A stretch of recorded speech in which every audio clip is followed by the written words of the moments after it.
But here's a fun fact. The Crusades happened because of Islam, because Islam is not a religion of peace. The First Crusade began in 1095, but it wasn't because Christians were looking to pick a fight with their neighbors and baptize the whole face of the planet.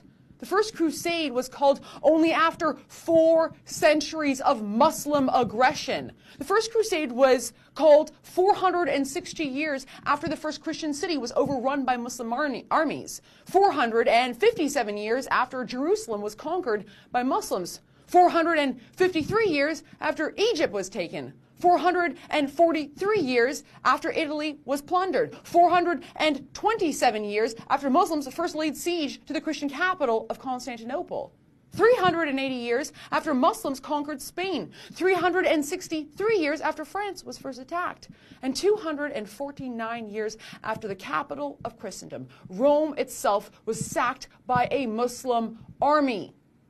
The First Crusade only came after centuries of church burnings, murder, enslavement, and forced conversions of Christians, all at the hands of Islam. And by the time the Crusades finally began, Muslim armies had conquered 2/3 of the Christian world. Look, if you want to keep living in your fantasy land where all religions are equal or where Islam is the victim, go ahead. But just so you know, history is repeating itself. Our nations are being invaded by millions of Muslim men of fighting age. This is a holy war, one that Islam started, indeed, one that Islam views as never having stopped in the first place. Islam is not a religion of peace. Its text, its prophet, and an enormous percentage of its adherents are hell-bent on breaking the cross, though they never will.